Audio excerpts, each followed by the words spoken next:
Crystal champagne glass shattered against the marble floor as Avery watched the billionaire's mother declare that some people simply don't belong in our world.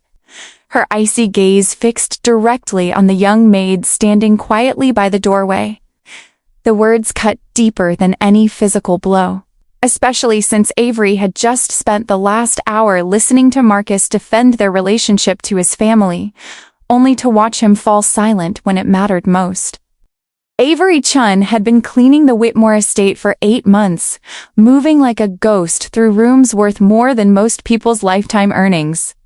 At 26, she possessed a quiet dignity that set her apart from the other household staff, though none of the family members bothered to notice. Her movements were precise and efficient as she dusted priceless artwork and polished surfaces that reflected a life she could never touch. The irony wasn't lost on her that she spent her days maintaining a world built on old money and new technology, while her own world consisted of a cramped studio apartment and a 4-year-old son she saw only in the early mornings and late evenings. The Whitmore mansion sprawled across 12 acres of manicured gardens and pristine architecture, each room designed to intimidate and impress. Avery navigated the labyrinth of corridors with practiced ease, her worn sneakers silent against imported Italian tiles. She had learned to anticipate the family's needs before they voiced them, refilling water glasses before they emptied and adjusting lighting before anyone complained. This hyper-awareness came from necessity rather than training. She couldn't afford to lose this job. Marcus Whitmore existed in a different stratosphere entirely. At 32, he commanded a tech empire worth billions. His companies revolutionizing everything from renewable energy to artificial intelligence. When he walked through the mansion, conversations stopped and staff members straightened their postures. Avery had observed him for months, noting his genuine politeness toward the staff, a rare quality among his social circle. He remembered names, asked about families, and never spoke down to anyone regardless of their position. The first real conversation between them happened during a late winter evening when a server shortage left Avery filling in at a small dinner party. As she carefully placed artisanal appetizers before guests, she couldn't help but overhear their discussion about sustainable business practices. The guests parroted buzzwords without understanding, making claims that contradicted basic environmental science. When one particularly pompous investor insisted that solar technology was a passing fad, Avery's jaw tightened involuntarily. Marcus noticed her reaction immediately. His eyes, sharp and calculating in business dealings, held a different quality when he looked at her, genuine curiosity rather than dismissive assessment. Later that evening, as she cleaned the dining room, he approached with an unusual question about her thoughts on renewable energy integration. Most employers never solicited opinions from their domestic staff, treating them as living furniture rather than thinking individuals. Their subsequent conversations revealed layers of complexity that neither had expected. Avery spoke with the authority of someone who had studied environmental engineering at Berkeley before life circumstances forced her to abandon her degree. Her insights into sustainable technology came from genuine understanding rather than superficial knowledge. Marcus found himself seeking out these brief interactions, drawn to her unfiltered honesty in a world where everyone told him what they thought he wanted to hear. The mansion's staff quarters buzzed with gossip about the unusual attention the youngest Whitmore paid to their newest member. Rosa, the head housekeeper who had worked for the family for 15 years, warned Avery about getting too comfortable. Rich men like their diversions, she cautioned in heavily accented English, but they always return to their own kind. The warning carried the weight of experience, having witnessed similar scenarios play out with predictable endings. Avery's past haunted every interaction with Marcus. Though he knew nothing about the circumstances that brought her to his family's employment, Her Berkeley education had been derailed not by academic failure, but by an unplanned pregnancy that coincided with her parents' catastrophic financial collapse. Her father's construction business, built over 20 years, crumbled during the economic downturn, taking their family home and her college fund with it. The choice between completing her degree and ensuring her son's survival hadn't really been a choice at all. 4-year-old Jamie represented both her greatest joy and her most persistent worry. Every morning before her shift began, Avery dropped him at a daycare center that stretched her budget beyond comfort. Every evening, she helped him with homework while mentally calculating whether they could afford fresh vegetables that week. He possessed his mother's quick mind and infectious curiosity, asking questions about everything from why birds could fly to how computers worked. These moments reminded Avery of the future she had envisioned for herself, the career in environmental technology that might have been. The complexity of her situation became more apparent as her friendship with Marcus deepened. He spoke casually about weekend trips to Napa Valley and spontaneous flights to European conferences, describing a lifestyle so removed from her reality that it felt fictional. When he mentioned his family's expectations about marriage and heirs, Avery felt the familiar weight of impossible circumstances. She belonged to a world where making rent was an achievement, not where multi-million-dollar acquisitions were discussed over breakfast. Marcus's genuine interest in her thoughts and opinions created an intoxicating sense of being truly seen for the first time in years. When he asked about her educational background, she revealed carefully edited portions of her story. She had studied environmental engineering, yes, but omitted the reasons for leaving Berkeley. She understood sustainable technology because she had once planned a career in that field, but didn't mention the son who made such dreams impossible. Each conversation built a connection founded on partial truths, creating a foundation that felt both genuine and precarious. The growing attraction between them became impossible to ignore, though both tried to maintain appropriate boundaries. Marcus found excuses to visit rooms when she was cleaning them, lingering longer than necessary to discuss everything from current events to philosophical questions. Avery discovered herself looking forward to these encounters, her day brightening whenever she heard his footsteps in the hallway. The chemistry was undeniable, crackling in the space between them like an electrical current waiting for the right conditions to spark. Their first kiss happened on a rainy Thursday evening when most of the family was traveling. Marcus found Avery in the library, carefully dusting first edition books worth more than her yearly salary. The conversation began with literature and evolved into personal dreams and disappointments. When he stepped closer, ostensibly to point out a particular volume, the proximity broke down the last barriers of professional distance. The kiss was gentle, but charged with months of accumulated tension, a moment of connection that changed everything while resolving nothing. The reality of their situation crashed back immediately afterward. Avery pulled away, her hand trembling as she touched her lips, while Marcus struggled to find words that could make sense of what had just happened. They both understood the magnitude of the line they had crossed, the potential consequences for her employment, and his family's reaction. The library, with its walls of knowledge and wisdom, felt like a sanctuary where impossible things might be possible. But outside those doors waited a world governed by very different rules. The following weeks transformed the mansion into a minefield of stolen glances and carefully managed encounters. Avery found herself hyper-aware of every interaction with Marcus, analyzing each word and gesture for hidden meaning while desperately trying to maintain the professional demeanor that kept her employed. The other staff members began to notice the subtle changes, the way conversation paused when she entered a room, how Marcus always seemed to appear in whatever area she was cleaning, the barely perceptible electricity that charged the air when they were in the same space. Marcus struggled with emotions he hadn't expected and couldn't easily categorize. His previous relationships had followed predictable patterns with women from appropriate backgrounds who understood the expectations of his social position.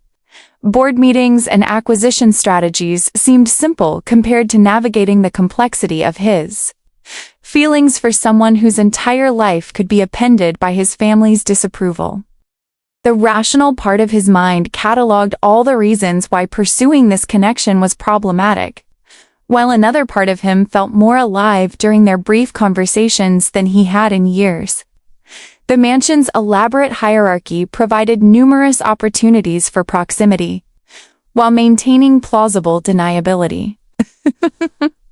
When Marcus requested that Avery specifically handle the cleaning of his home office, citing her attention to detail, no one questioned the decision.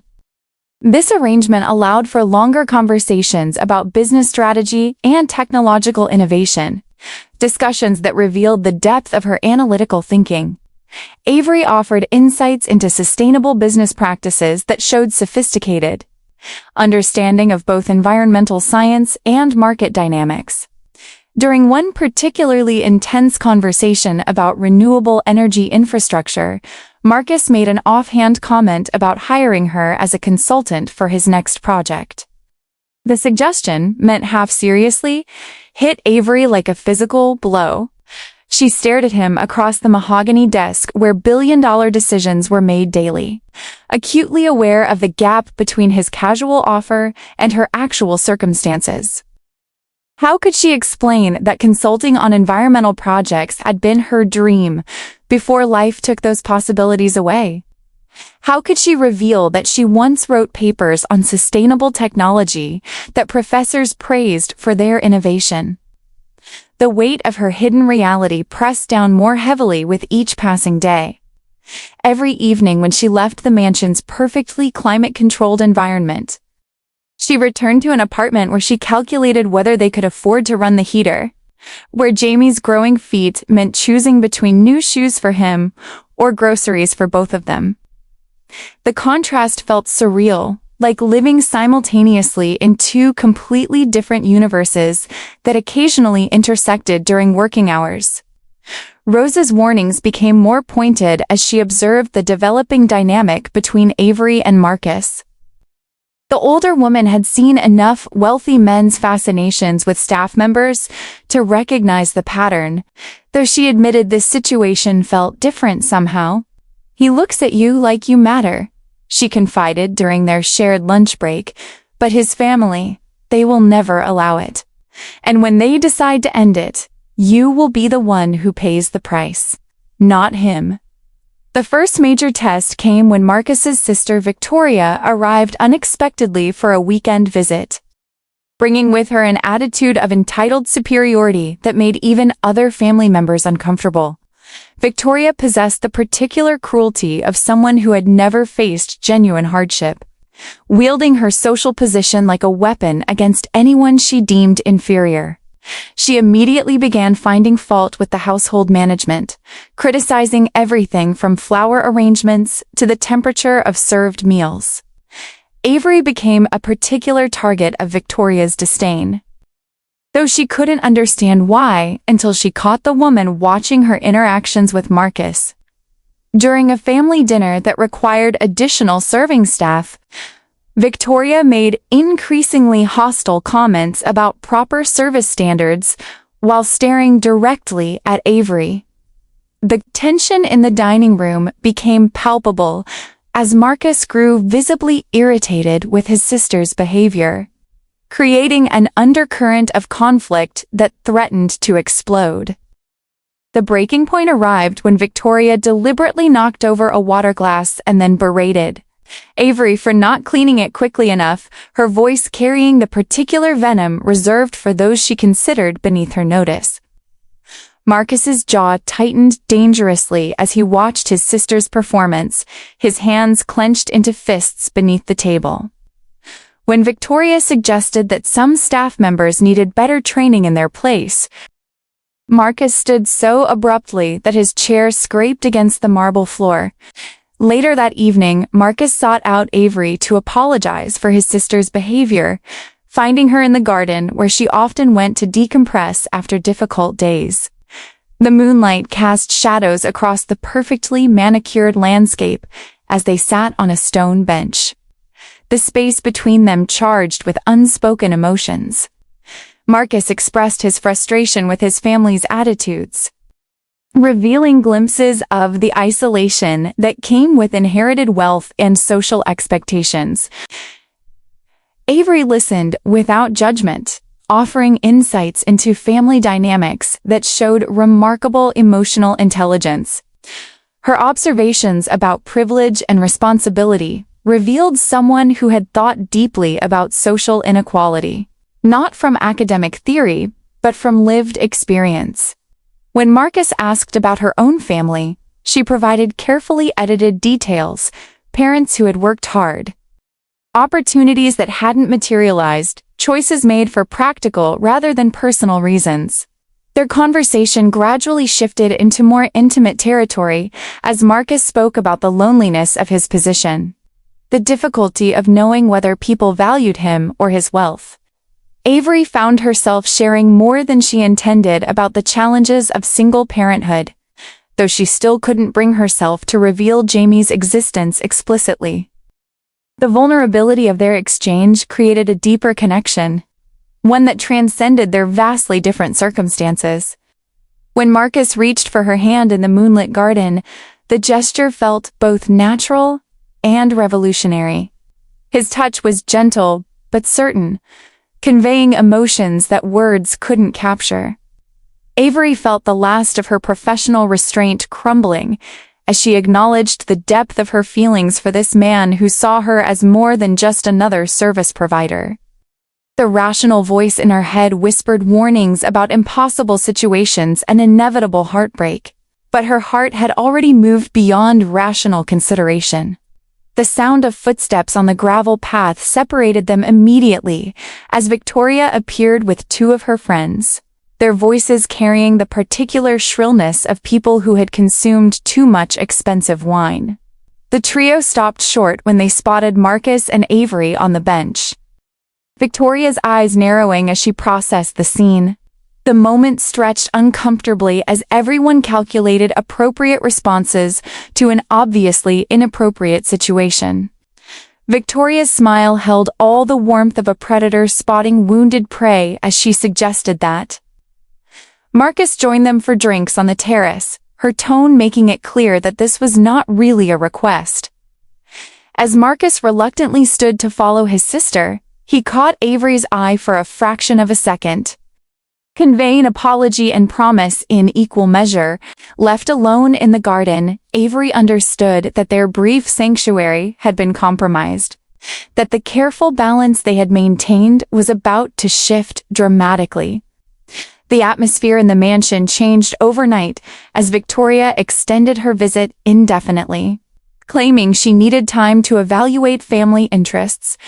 Her presence brought an uncomfortable scrutiny to every household operation. With particular attention paid to Avery's interactions with Marcus, staff members found themselves walking on eggshells as Victoria implemented subtle changes to routines, always with plausible explanations that masked her true intentions of asserting dominance over the domestic hierarchy. Marcus attempted to maintain normalcy while navigating his sister's increasingly obvious interference.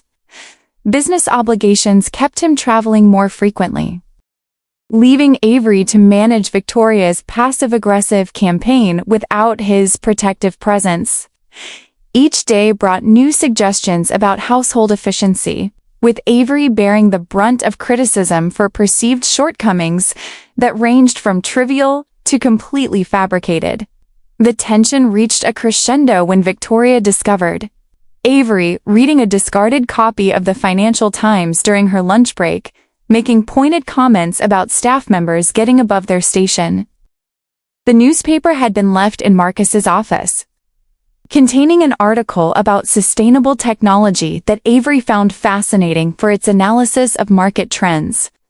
She had studied at Berkeley. Victoria's reaction was swift and cutting, suggesting that household staff should focus on their actual responsibilities rather than pretending to understand complex business matters. Marcus returned from a 3-day conference to find the household atmosphere significantly more strained than when he had left. Avery maintained her professional demeanor, but he could see the exhaustion in her posture, the careful way she avoided eye contact during their few brief interactions. When he questioned Victoria about the changes in staff scheduling, she provided smooth explanations about improving efficiency and maintaining appropriate boundaries. The crisis that would reshape everything began with a simple phone call on a Tuesday morning. Jamie's daycare center contacted Avery during her shift to report that her son had developed a high fever and needed to be picked up immediately. The timing couldn't have been worse. The mansion was preparing for an important dinner party that evening, and Avery was responsible for coordinating several crucial preparations. Standing in the service corridor with her phone pressed to her ear, Avery felt the familiar panic of single parenthood colliding with employment necessities. Jamie's fever spiked quickly according to his teacher, and he was crying for his mother with the particular desperation of a sick 4-year-old. The daycare's policy required immediate pickup for any child with a temperature above 101 degrees, and they couldn't continue providing care until he had been fever-free for 24 hours. Rosa found Avery struggling not to cry in the hallway. Torn between maternal instinct and employment security, the older woman's expression softened with understanding as she listened to Avery's whispered explanation about her sick child. "Go," Rosa urged quietly. "I will handle the preparations. Children need their mothers when they are ill." The kindness in her voice nearly broke Avery's composure entirely. Avery's hasty explanation to Victoria about a family emergency met with cold skepticism and barely concealed anger. The woman's response made it clear that she considered personal obligations a poor excuse for abandoning professional responsibilities, especially on such an important evening. When Victoria suggested that truly committed employees found ways to manage their personal lives without disrupting their work duties, Avery felt the last thread of her patience snap. For the first time since beginning her employment at the mansion, Avery spoke with complete honesty about her circumstances. She explained that her 4-year-old son was seriously ill and needed immediate medical attention, that she was his only parent and therefore his only option for care. The words tumbled out with desperate urgency as she tried to make Victoria understand that this wasn't a casual absence, but a genuine emergency requiring maternal presence.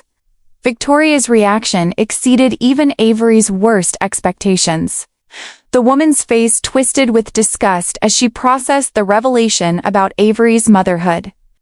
Her voice dripping with contempt as she suggested that single mothers with children they couldn't properly provide for shouldn't see employment in respectable households. The cruel assessment of Avery's fitness as both an employee and a parent hit like physical blows, each word carefully chosen to inflict maximum damage.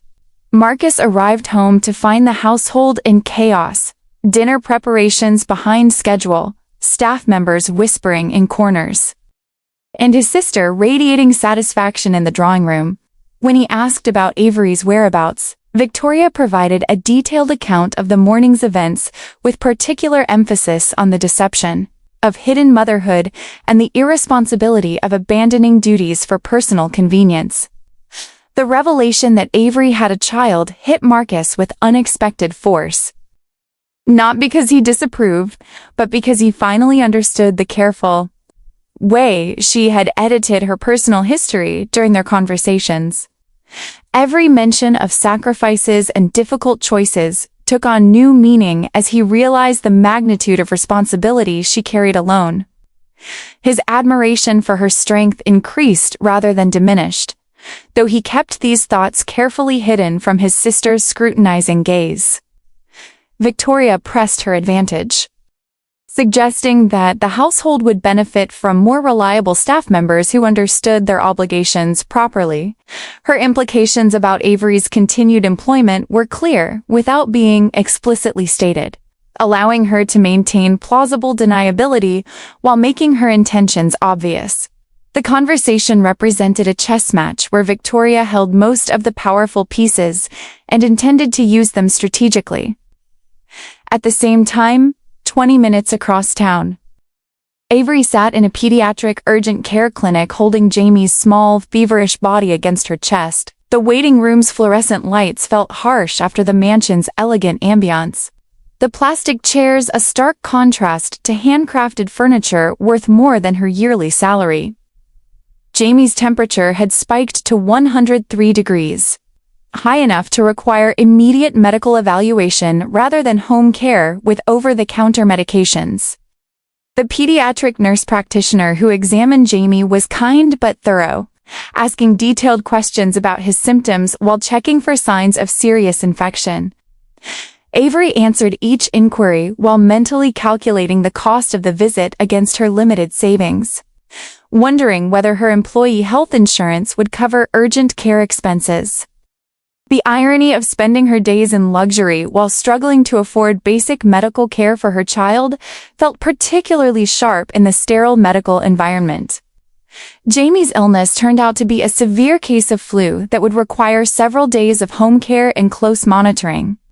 The nurse practitioner emphasized the importance of keeping him hydrated and watching for any worsening symptoms that might indicate complications requiring emergency room treatment. As Avery carried her drowsy son to her car, she realized that missing work for several days would likely cost her the job that barely provided enough income to survive. The drive home through early evening traffic gave Avery time to process the day's events and their likely consequences. Victoria's hostility had been building for weeks, and the revelation about Jamie provided the perfect excuse for termination, even if Marcus disagreed with his sister's assessment. Family dynamics and social expectations would likely prevail over his personal feelings. The connection they had developed felt precious but fragile, unlikely to survive the scrutiny and pressure that would inevitably follow. The dinner party proceeded without Avery's coordination, though the absent attention to detail was noticeable to anyone familiar with the mansion's usual standards. Marcus moved through the evening's social obligations with distracted efficiency, his mind repeatedly returning to Avery's revelation about her son and the implications of Victoria's obvious displeasure. The guests, prominent figures from technology and finance sectors, engaged in conversations that felt hollow compared to the authentic discussions he had shared with someone his sister clearly intended to remove from his life. Victoria orchestrated the evening with subtle satisfaction, making pointed comments about the importance of reliable staff and proper household management. Her guests, unaware of the underlying drama, nodded politely while enjoying perfectly prepared cuisine that had required Rosa working double shifts to compensate for Avery's absence. The success of the evening, achieved through other staff members' exhausted efforts, would be credited to Victoria's superior management rather than the team's dedication. Meanwhile, Avery spent the night monitoring Jamie's fluctuating fever and providing comfort to her restless son. The small apartment felt cramped after months in the mansion's spacious rooms, the thin walls amplifying every sound from neighboring units. Jamie's illness brought back memories of other emergency situations she had navigated alone. The time he broke his arm at 18 months. The respiratory infection that required 3 days of missed work. The constant juggling act between maternal responsibilities and employment demands. By morning, Jamie's fever had broken, but he remained weak and clingy, unwilling to let his mother leave his sight for more than a few minutes. Avery called the mansion to report her continued absence, speaking with Rosa, who conveyed the conversation in hushed tones that suggested Victoria was monitoring all communications. The older woman's warning was subtle, but clear. Victoria had already begun discussing staffing changes with the household management company. Marcus attempted to visit Avery that afternoon, using her employment file to locate her address. despite knowing that crossing this boundary represented a significant escalation of their relationship. The contrast between the mansion's manicured perfection and Avery's neighborhood was stark, but not surprising.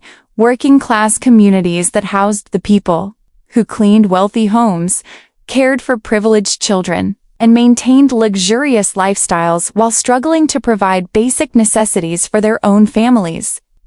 Avery's apartment building was well-maintained, but obviously budget-conscious, with practical furnishings and minimal decorations that spoke to financial constraints rather than aesthetic choices.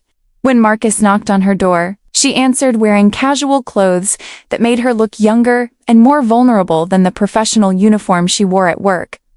Behind her, he caught glimpses of a small but tidy living space with obvious signs of childhood presence, toys arranged neatly in one corner, children's books stacked on a folding table, a tiny jacket hanging by the door.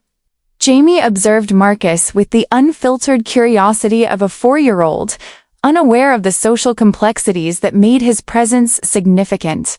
The boy possessed his mother's intelligent eyes and quick smile, though illness had left him pale and subdued.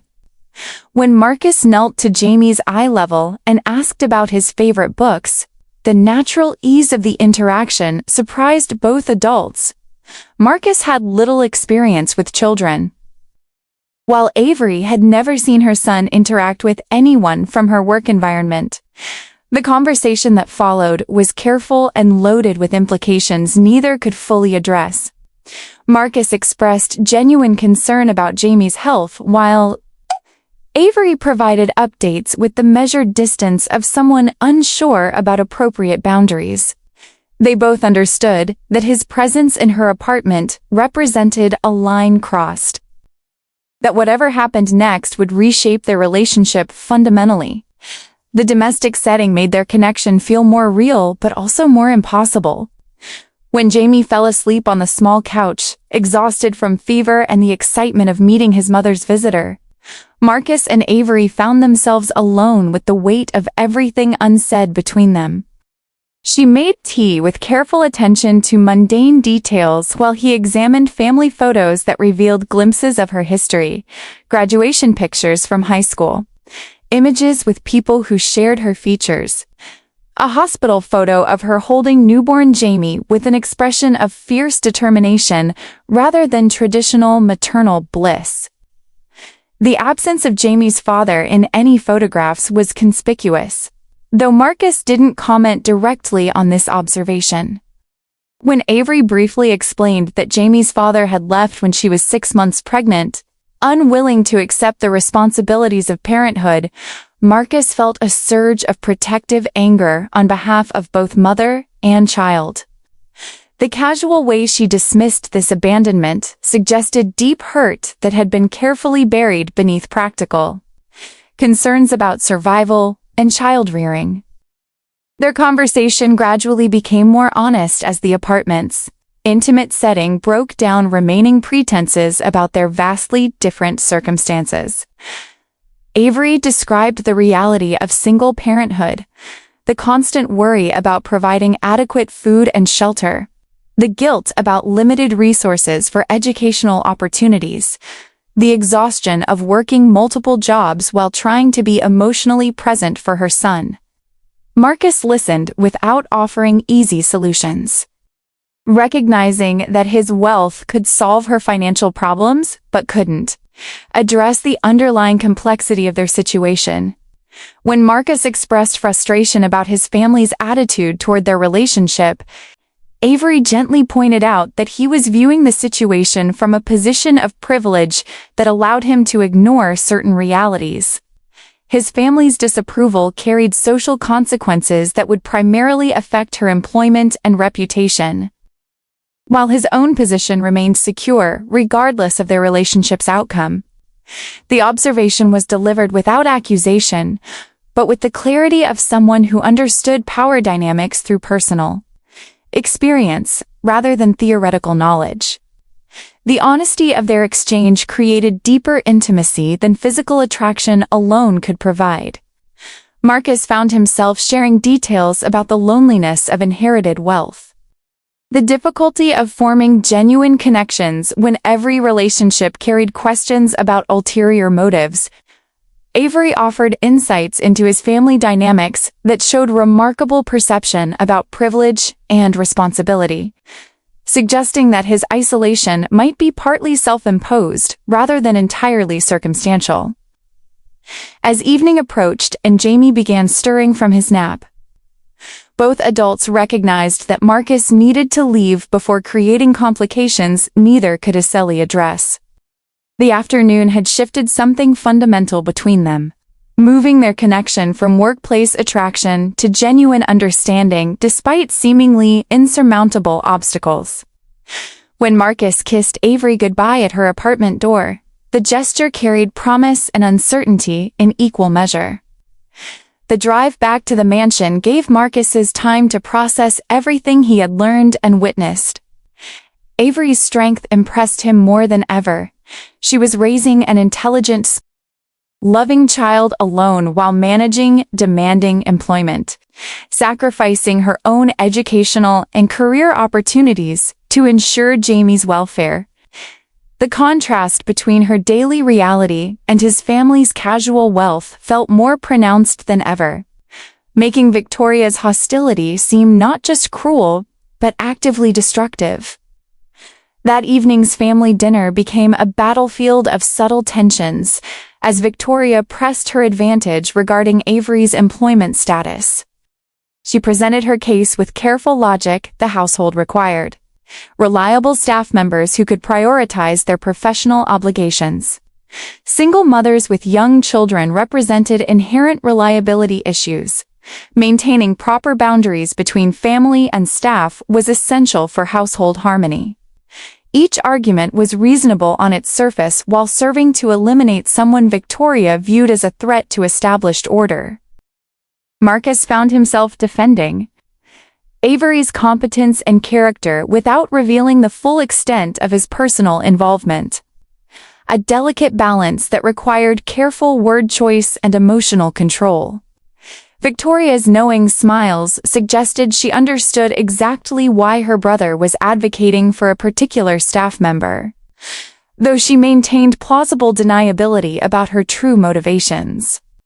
The dinner concluded with unresolved tension and the clear understanding that decisions about household staffing would be made soon. 3 days later, Avery returned to work with Jamie fully recovered, but her own position clearly precarious.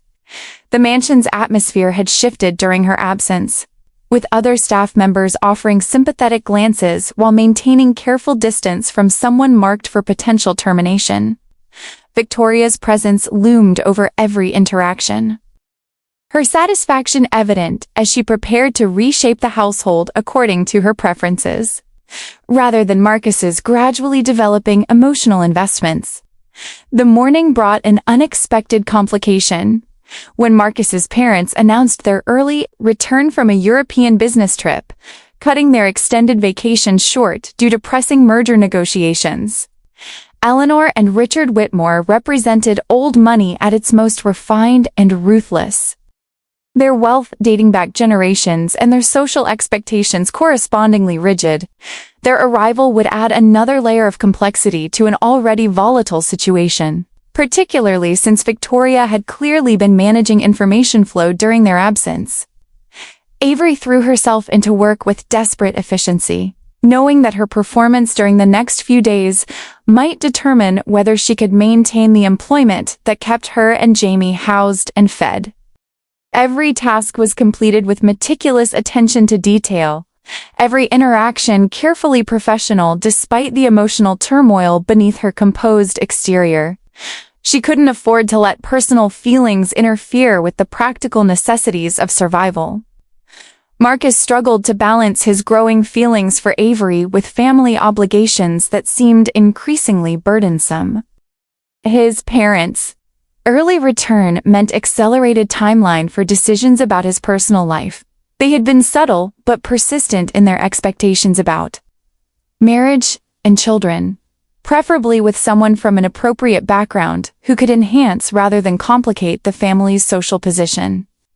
The irony that Avery possessed exactly the intelligence and character they claimed to value, while lacking the pedigree they actually required, wasn't lost on him. The confrontation that would reshape everything began when Eleanor Whitmore requested a private conversation with her son about household management during his parents' absence. Victoria had provided detailed reports about various concerns that required immediate attention, painting a picture of declining standards and inappropriate relationships that threatened the family's reputation. The conversation took place in the family's private study, surrounded by portraits of ancestors who had built their fortune through careful marriages and strategic alliances. Eleanor's approach was surgical in its precision, dissecting Avery's employment without direct emotional appeals or crude prejudice. She focused on practical concerns, the unreliability inherent in single parenthood, the importance of maintaining clear boundaries between family and staff, the potential complications when employees developed inappropriate attachments to family members. Each point was delivered with the calm authority of someone accustomed to making decisions that affected other people's lives without consulting those individuals about their preferences. When Marcus attempted to defend Avery's competence and character, his mother's response revealed the depth of Victoria's information gathering during the past weeks. Eleanor knew about the extended conversations in the library, the garden meeting that Victoria had interrupted, the unusual attention Marcus paid to one particular staff member. The knowledge had been weaponized into a compelling case about the dangers of allowing personal feelings to compromise professional judgment. The ultimatum, when it came, was delivered with the polite ruthlessness that characterized all Whitmore family decisions. Avery's employment would be terminated immediately, with generous severance and positive references that would help her find other positions. Marcus could maintain his current lifestyle and inheritance expectations, or he could pursue a relationship with someone whose circumstances would inevitably create complications and social awkwardness. The choice was framed as reasonable and practical rather than cruel or controlling. Simultaneously, Avery was receiving her own version of the same message from Victoria, who took obvious pleasure in delivering news about restructuring household operations. The termination was wrapped in language about changing family needs and budget considerations, though both women understood the real reasons behind the decision. Victoria's satisfaction was barely concealed as she outlined the timeline for Avery's departure and the expectation of complete discretion about family matters. Rosa found Avery sitting in the service hallway afterward, staring at the termination letter with numb shock despite having anticipated this outcome for days. The older woman sat beside her without speaking, offering silent solidarity with someone whose crime had been attracting the romantic attention of someone from a higher social stratum. "They always win," Rosa said finally, her voice carrying the weariness of someone who had witnessed similar scenarios multiple times. "The rich, they take what they want and discard what they do not need." Marcus's first impulse was to immediately override his family's decision and reinstate Avery's employment. But Eleanor's calm explanation of consequences gave him pause. His emotional reaction was exactly what they had anticipated, she suggested. Further proof that his judgment was compromised by inappropriate attachment. If he insisted on maintaining Avery's employment against family wishes, it would create ongoing tension and ultimately prove more harmful to everyone involved than a clean break now. The afternoon became a series of careful calculations as Marcus weighed his genuine feelings for Avery against the practical realities of his social position. His family controlled not just his inheritance, but his business opportunities, his social connections, and his ability to implement the environmental projects that had become increasingly important to him. Fighting for Avery meant potentially sacrificing his ability to make larger positive impacts, through his work and philanthropy. Avery spent her final hours at the mansion, completing tasks with mechanical precision while mentally adjusting to the reality of unemployment. The job market for domestic workers was competitive, and finding another position with comparable pay would be challenging. More immediately, she needed to explain to Jamie why their lives were about to change again. Why the stability they had briefly achieved was disappearing through circumstances beyond their control. The moment that crystallized everything happened when Marcus found Avery in the garden during her last hour of employment. She was gathering her few personal items, a sweater left in the staff room, a book borrowed from the library, small tokens of the life she had built within the mansion's walls. The setting sun cast long shadows across the manicured landscape where they had shared their first honest conversation and stolen their first kiss. Neither spoke immediately, both understanding that words would only make the separation more painful without changing its inevitability. Marcus wanted to promise that he would find a way to make things work, while Avery wanted to explain that she had never expected anything different. The gap between their worlds had always been unbridgeable. They had simply allowed themselves to forget that truth temporarily. When Marcus finally spoke, it was to offer financial assistance, money for Jamie's education, help with housing costs, connections that might lead to better employment opportunities. The offers were generous and well-intentioned, but Avery's gentle refusal was immediate and firm.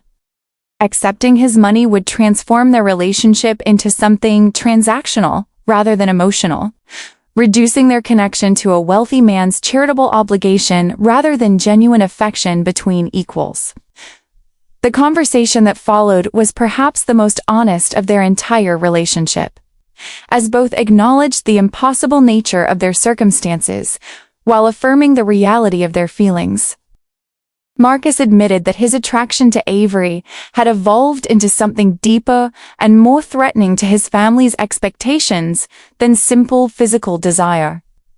Avery confessed that she had allowed herself to imagine a different future, despite knowing better, that their brief connection had reminded her of possibilities she had abandoned when Jamie was born.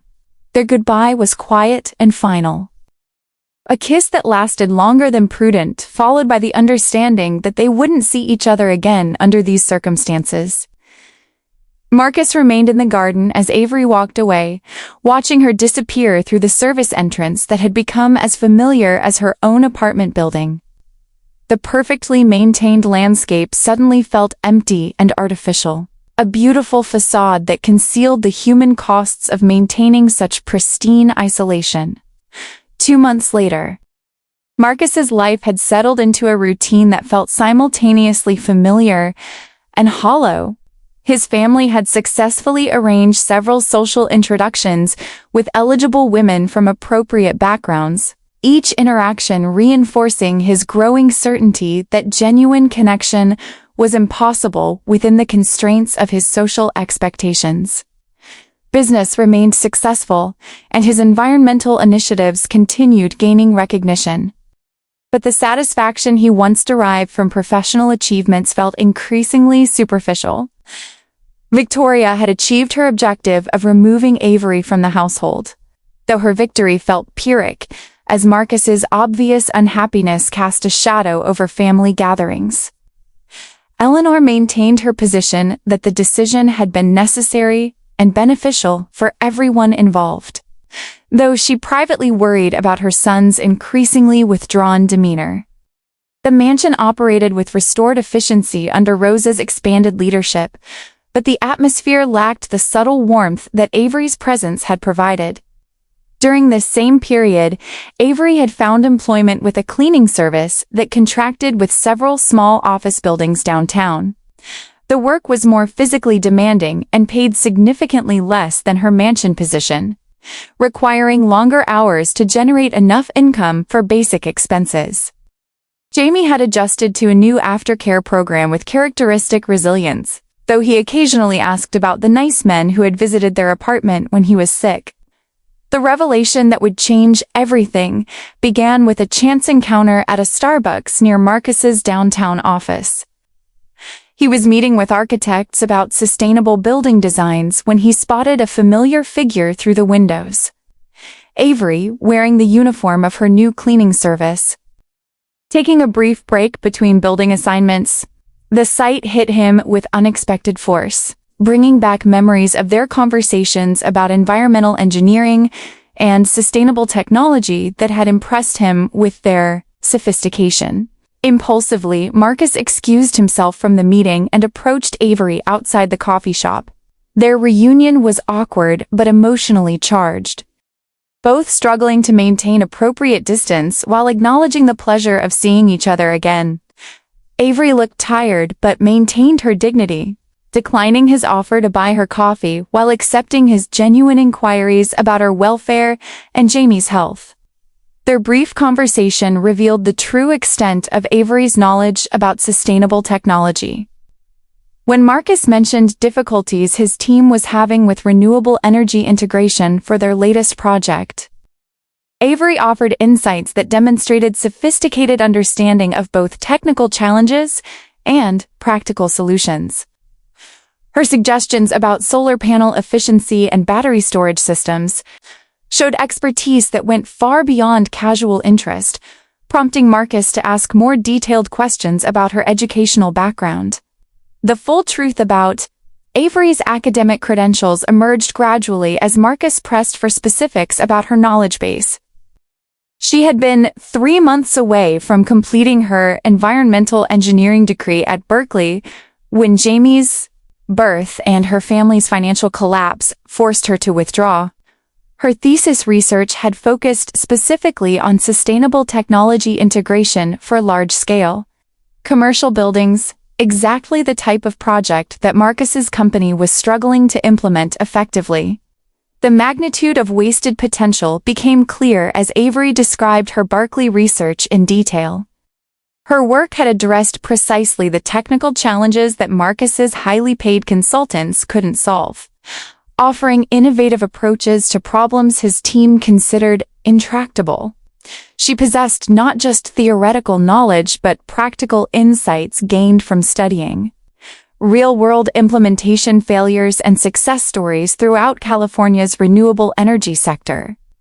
Marcus left their encounter with his mind racing, returning to his office to review the project files with new perspective. His team had been approaching renewable energy integration from purely technical angles without considering the social and economic factors that Avery had immediately identified as crucial variables. Her brief suggestions contained solutions to problems that had stalled progress for months, demonstrating expertise that his company desperately needed. The decision to hire Avery as a consultant was complicated by family politics and social expectations. But Marcus found ways to justify the choice through business logic rather than personal feelings. He presented her employment as a practical necessity.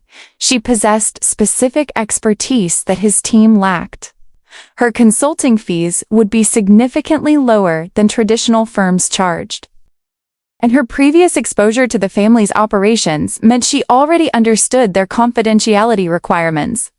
Eleanor's response to Marcus's announcement about hiring Avery as an environmental consultant was predictably negative, though she couldn't articulate specific objections without revealing the real reasons for her disapproval. The business case was sound, the project timeline was critical, and Marcus presented the decision as temporary and purely professional. Victoria's more volatile reaction was contained by their parents' presence, though her hostility remained obvious to everyone involved. Avery's first day at Marcus's office felt surreal after months of cleaning buildings rather than working inside them as a professional. Her capabilities became immediately apparent as she reviewed project specifications and identified fundamental flaws in the current approach. The technical team, initially skeptical about input from someone with incomplete formal credentials, quickly recognized that her insights solved problems they had been unable to address through conventional methods. The transformation in project progress was dramatic and impossible to ignore. Avery's recommendations streamlined the renewable energy integration process while reducing costs and improving efficiency beyond the one team's most optimistic projections. Her work attracted attention from other departments and external partners, generating interest in her consulting services that went far beyond Marcus's original project scope. Within 3 weeks, it became clear that Avery's contribution to the company's environmental initiatives was invaluable rather than temporary. Her ability to bridge technical innovation with practical implementation made her indispensable to multiple projects simultaneously. Marcus found himself in the position of needing to expand her role significantly or risk losing competitive advantages that her expertise provided. The success of Avery's professional integration created unexpected complications for the Whitmore family's carefully maintained position about her suitability. Eleanor could hardly object to her son's business decisions when they generated measurable financial benefits and enhanced the company's reputation in sustainable technology sectors. Victoria's arguments about inappropriate relationships became less credible when Avery's professional competence was demonstrated publicly and repeatedly. Marcus's feelings for Avery intensified rather than diminished as he observed her professional capabilities and personal strength. Watching her navigate the corporate environment with confidence while maintaining her natural warmth and intelligence reminded him why their connection had developed despite social obstacles. The office setting provided opportunities for extended conversations about projects and goals, allowing their relationship to evolve on more equal footing than had been possible in the mansion's hierarchical environment. Jamie's presence in Avery's life became less of an obstacle and more of an additional attraction. As Marcus spent time with both mother and child during project-related dinners and weekend work sessions. The boy's intelligence and curiosity impressed Marcus, while Jamie's obvious adoration for his mother showcased Avery's parenting skills and emotional depth. Their small family unit possessed warmth and authenticity that Marcus's wealthy but emotionally distant background had lacked entirely. The evening that changed everything happened when Eleanor attended a sustainable technology conference where Avery was presenting research findings from Marcus's company's renewable energy projects. The presentation was polished and sophisticated, demonstrating technical expertise that impressed industry professionals and environmental advocates equally. Eleanor watched from the audience as someone she had dismissed as just a maid commanded respect from experts and executives through knowledge and competence rather than social connections. The days following the conference created an unprecedented situation in the Whitmore household as Eleanor processed what she had witnessed. The woman she had orchestrated the removal of possessed exactly the type of intelligence and capability that Eleanor claimed to value, while her own daughter, Victoria's contributions to family enterprises remained largely social rather than substantive. The contradiction between her stated values and actual decisions became impossible to ignore. Marcus seized the momentum from Avery's conference success to address his family's treatment of their relationship directly and comprehensively. During a family dinner that felt more like a board meeting, he presented detailed analysis of Avery's professional contributions alongside financial projections showing her potential long-term value to the company. The presentation was clinical and business-focused, removing emotional arguments that his family could dismiss as romantic infatuation. Victoria's response was predictably hostile, but her arguments now sounded hollow when measured against Avery's demonstrated competence and professional achievements. Her insistence that social background mattered more than individual merit was undermined by the evidence of Avery's capabilities and the respect she had earned from industry professionals. Richard Whitmore's practical nature led him to focus on business benefits rather than social concerns. gradually shifting family consensus in unexpected directions. The breakthrough came when Eleanor requested a private meeting with Avery, ostensibly to discuss her role in upcoming company projects, but actually to reassess someone she had misjudged fundamentally. Their conversation took place in the same study where Eleanor had convinced Marcus to end their relationship months earlier, though the power dynamic was now significantly different. Avery entered as a valued professional consultant rather than a dismissed domestic worker. Eleanor's questions probed Avery's background, education, and ambitions with the thoroughness of someone conducting due diligence on a potential business partner. The responses revealed layers of complexity that Eleanor hadn't bothered to discover during Avery's employment as household staff. Avery's refugee parents who had rebuilt their lives in America, her academic achievements despite financial hardship, her sacrifices for Jamie's welfare, and her determination to complete her engineering degree while working full-time painted a picture of strength and character that impressed rather than concerned the matriarch. Jamie's presence in Avery's life, previously viewed as an obstacle to social acceptance, was reframed during their conversation as evidence of her ability to balance competing responsibilities successfully. Eleanor observed that single parenthood requiring such careful management of time and resources actually demonstrated executive capabilities that many business leaders lacked. The child who had been seen as a liability became proof of Avery's organizational skills and emotional intelligence. The conversation's turning point came when Eleanor asked about Avery's long-term goals and ambitions. Instead of expressing desire for social advancement or financial security through association with the Whitmore family, Avery described her plans to complete her environmental engineering degree and build a consulting practice focused on sustainable technology implementation. Her vision was independent and professionally ambitious, seeking personal achievement rather than elevated status through marriage. Marcus's proposal happened 3 weeks later during a company's celebration of their successful renewable energy project. Rather than a private romantic gesture, he chose to express his intentions publicly and professionally, acknowledging Avery's contributions to the project before asking her to become his partner in both business and personal endeavors. The setting demonstrated his commitment to treating her as an equal rather than a social inferior, requiring protection from his family's expectations. Avery's acceptance was immediate and heartfelt, though she maintained her independence by insisting on continuing her education and building her own professional reputation rather than simply joining his existing enterprises.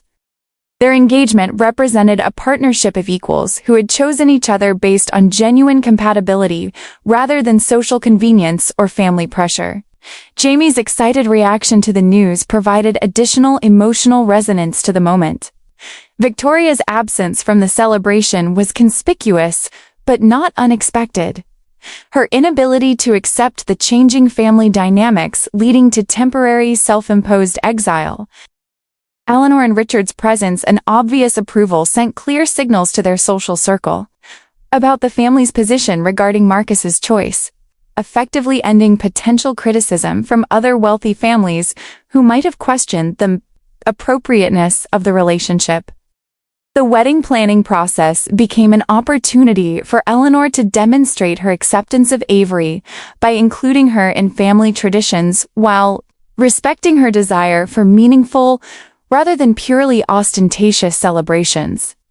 The ceremony balanced Whitmore family expectations with Avery's preference for authenticity, creating an event that honored both their backgrounds while looking forward to their shared future.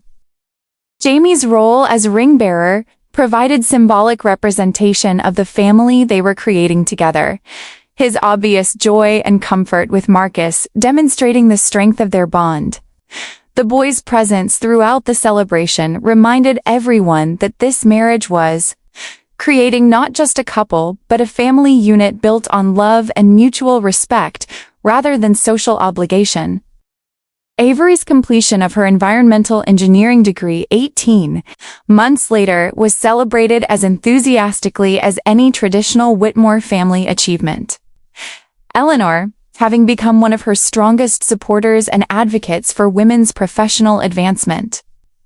The graduation represented not just personal triumph, but validation of the family's decision to value individual merit over social convention.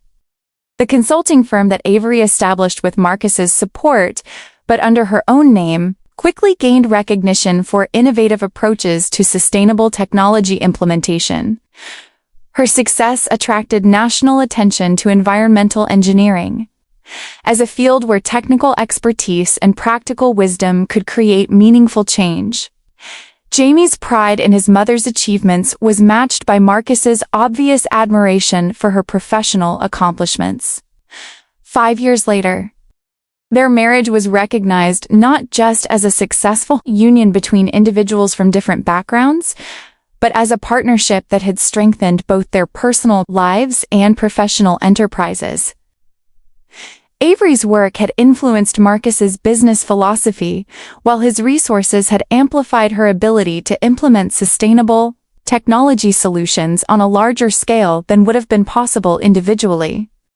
The Whitmore family's evolution from rigid social conservatism to appreciation for individual merit became a model for other wealthy families navigating changing expectations about marriage, partnership, and social responsibility.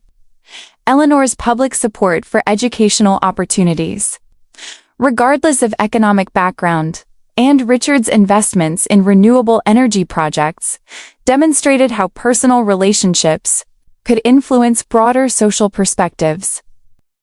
Victoria's eventual reconciliation with the family came through, recognizing that Avery's presence had actually strengthened rather than weakened the Whitmore legacy. So, the environmental initiatives and social responsibility programs that grew from Avery and Marcus's partnership enhanced the family's reputation, while creating positive impacts that extended far beyond their personal happiness. The story concluded with Jamie's 8th birthday party, celebrated in the mansion's garden where Marcus and Avery had shared their first honest conversation years earlier. The boy's easy relationships with his extended Whitmore family members, his excitement about his mother's latest project developing sustainable housing for low-income families, and his obvious security in a home built on love rather than social obligation represented the successful integration of two very different worlds into something stronger than either could have achieved alone. As the celebration continued around them, Marcus and Avery reflected on the journey that had brought them together despite seemingly impossible obstacles. Their love story had required not just personal courage, but family growth, social evolution, and the recognition that true partnership transcends traditional boundaries when built on mutual respect, shared values, and genuine affection. The garden where they stood had witnessed their first tentative connection and now hosted the celebration of a family that proved love could indeed conquer social convention when supported by individual strength and collective wisdom. If you enjoyed this emotional journey of love conquering social barriers, subscribe to our channel for more inspiring stories that prove true connection knows no boundaries.